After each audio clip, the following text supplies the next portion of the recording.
My mother-in-law threw my newborn baby into the river. Her hands moved faster than my eyes could register. One moment she held my child, the next she flung him into the black current. The sound wasn't a splash, it was a tear, a ripping of air, of silence, of sanity. "You're deceiving my son!" she screamed, her voice slicing through the night. "This child isn't his!" Her words reached me a second later, delayed, like thunder after lightning. My body lunged forward, but her grip tightened on my arm, nails sinking into flesh, holding me back.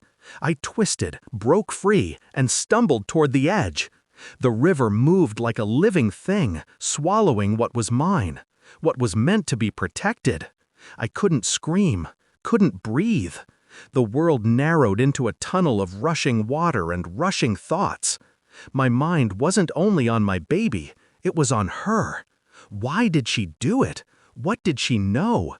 What secret was she protecting so violently that she was willing to commit murder? As I stood there, half broken, half feral, one truth pressed itself into my chest.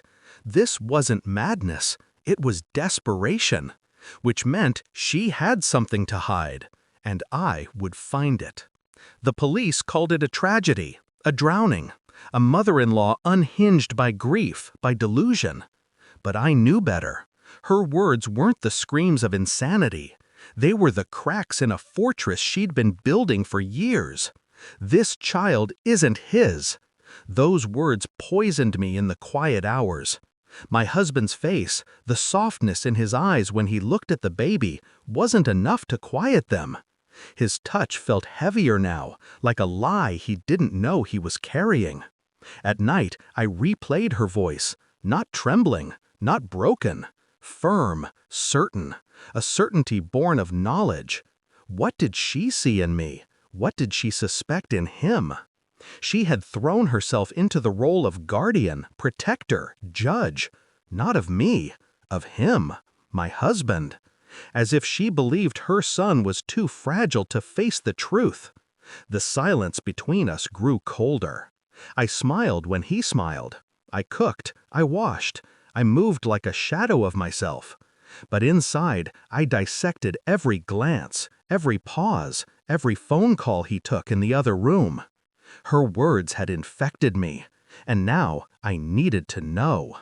The plan grew quietly, like mold in darkness. I started with his phone, not the messages, he was careful, but call logs never lie. One number, unmarked, repeated itself across months, always late, always brief. I dialed it from my own phone. It rang once, then ended. The silence after felt heavier than any voice. Next, the bank statements. Transfers, small, irregular, always to the same account. Not enough to raise suspicion, but enough to gnaw at me. I went further. A hair from his comb, a toothbrush left in the bathroom, my own blood, my child's blanket, still damp from the river, still clinging to me like a ghost. I told no one. Not the police, not friends, not even him. My movements were precise, mechanical. I smiled as I handed him his tea, my heart flatlining inside. Days turned into weeks. The test results crawled toward me, each moment a tightening of the noose. At night, I lay beside him, his breath slow and trusting. My body remained still, but my mind raced like the river that stole my child. If he had betrayed me, I wouldn't rage, I wouldn't cry, I would wait. And when the truth arrived, I would place it in his hands and watch it burn him alive. The envelope was thin, ordinary, almost insulting in its plainness. But inside, truth, cold, clinical, undeniable. The child was his, without question, without error. And yet, that wasn't the victory I expected. It wasn't relief I felt. It was clarity. My mother-in-law hadn't accused me to protect him. She hadn't acted out of grief or delusion. She had acted to erase something. something she didn't want him to know. I confronted her first. A quiet room, no raised voice. I placed the report in front of her, like a knife. "Why?" I asked. Her face cracked, not with guilt, but with fear. Her lips trembled, then sealed themselves shut. She had gambled. She had thrown my child into the river not because he wasn't her son's, but because he was, and she couldn't bear it. I waited for the right night. Silence wrapped the house. My husband sat reading, unaware of the storm gathering beside him. I slid the report across the table. "He was yours." His eyes flicked to mine, confusion first, then the paper. He read. His hands shook. He stopped, words failing, his throat closing.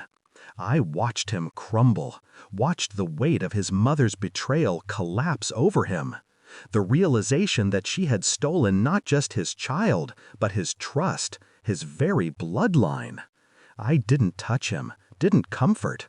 "She killed him," I whispered, "to protect you from the truth that never existed." Silence, then a shudder. He broke, quietly, like glass under pressure. And I sat there, cold, watching the ruins fall. The house no longer felt like a home. It felt like a crime scene. Every corner whispered betrayal. Every silence carried the ghost of my child. He moved through the rooms like a man already half dead, his mother's shadow chained to him. But I was free. I had carried the weight of suspicion, of lies, of silence. Now the truth was mine, and I had set it down in front of him like a mirror he could never turn away from.